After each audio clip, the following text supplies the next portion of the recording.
Good evening students. हम state of matter के बारे में बात कर रहे थे। अभी लास्ट वीडियो में मैंने बोला आपको कि सॉलिड से लिक्विड और लिक्विड से गैसेस और वाइस वर्सा चेंजेस होते हैं। तो इसका ये रो डायग्राम है इसका कि सॉलिड से लिक्विड कैसे चेंज होगा और लिक्विड से गैसेस कैसे चेंज होगा। तो सॉलिड से लिक्विड जब हमें बनाना होगा तो हम सॉलिड को पहले हीट करेंगे, उसके बाद वो लिक्विड में चेंज होगा। फिर लिक्विड को हम हीट और ज़्यादा करेंगे तो वो गैसेस में चेंज हो जाएगा। वाइस वर्सा में हम गैस को कूल करेंगे तो हम लिक्विड में बना सकते हैं और लिक्विड को फिर फ्रीज़ कर देंगे तो हम सॉलिड बना सकते हैं। इसका एक बहुत अच्छा एग्जाम्पल है बर्फ़, आइस एक सॉलिड है, उसको हमने हीट अप किया, मीन्स बाहर निकाल के रख दिया फ्रीज़र से, तो हमने उसको लिक्विड में चेंज कर लिया। उस लिक्विड को हमने और हीट किया तो वो गैस बन जाएगा। फिर दोबारा से अगर हम उससे सॉलिड बनाना चाहते हैं, मीन्स आइस बनाना चाहते हैं, गैस को ठंडा करेंगे, लिक्विड बन जाएगा, फिर उसको फ्रीज़ करने रख देंगे क्रेट में, तो वो हमारा फिर से आइस बन जाएगा। Okay, now we discuss about the difference between solid, liquid and gases. तो सॉलिड, लिक्विड एंड गैसेस में क्या डिफरेंस होता है आप देख लीजिएगा। ये नोट्स बिल्कुल बहुत अच्छे नोट्स हैं, ठीक है। तो मैं डिस्कस कर रही हूँ solid, liquid and gases. Number 1, solid have strong intermolecular force, liquid have week intermolecular force and gases have very weak intermolecular force. Solid के पास बहुत ही स्ट्रॉन्ग इंटरमॉलिक्यूलर फोर्स होता है, लिक्विड के पास सॉलिड से कम होता है लेकिन वीक होता है इंटरमॉलिक्यूलर फोर्स, लेकिन गैसेस में बहुत ज़्यादा कम होता है इंटरमॉलिक्यूलर फोर्स।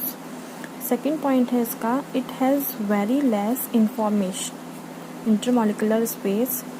एंड लिक्विड का सेकेंड पॉइंट है, it has large intermolecular space.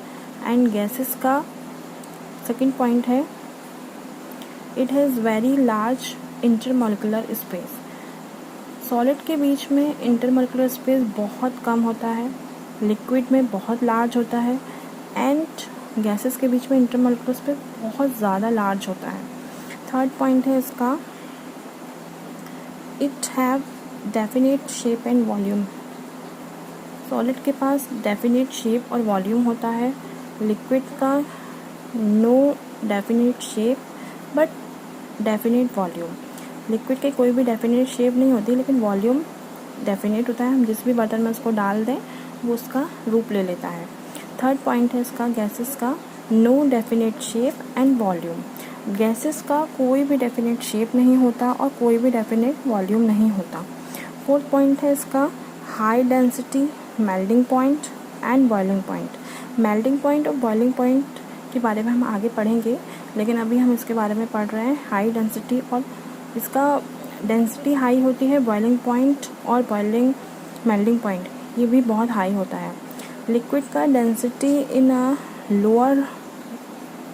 Low melting point and boiling point. Liquid में डेंसिटी बहुत कम होती है और मेल्टिंग पॉइंट और बॉइलिंग पॉइंट भी बहुत लो होता है, और गैसेस में डेंसिटी बहुत लो होती है। फिफ्थ पॉइंट है, solid can not be compressed and solid compress नहीं हो सकते हैं, लिक्विड को हम कंप्रेस कर सकते हैं। And gases are highly compressible, gas को हम बहुत ज़्यादा कंप्रेस कर सकते हैं। सिक्स पॉइंट है, solid can not flow, solid flow नहीं कर सकते, liquid can flow, liquid flow कर सकते हैं। And gases can flow, gases भी हमारी फ्लो कर सकती हैं। इसके बाद मैं आपको बताना चाहूँगी इसका लिक्विड, सॉलिड एंड गैसेस का, लिक्विड, सॉलिड एंड गैसेस के जो डायग्राम है इसका। सॉलिड के बीच में आप देख सकते हैं पार्टिकल नेचर आपको दिखाई दे रहा होगा। पार्टिकल नेचर जो है, पार्टिकल्स बहुत पास हैं इसके, तो हम ये सॉलिड कह सकते हैं। सेकंड वाला देखिए आप, लिक्विड है, लिक्विड में हमारे पार्टिकल्स कुछ पास रहते हैं, कुछ दूर होते हैं। नेक्स्ट है हमारा गैसेस के बीच में पार्टिकल्स बहुत ज़्यादा दूर, इंटरमॉलिक्यूलर स्पेस जो है बहुत ज़्यादा होता है, ठीक है। तो आप देख सकते हैं इस सारी चीज़ों को, सॉलिड, लिक्विड एंड गैसेस के बीच का जो डायग्राम है वो आपको दिया गया है यहाँ पर, ठीक है। Thank you so much. Please like, share and subscribe my videos. Thank you so much.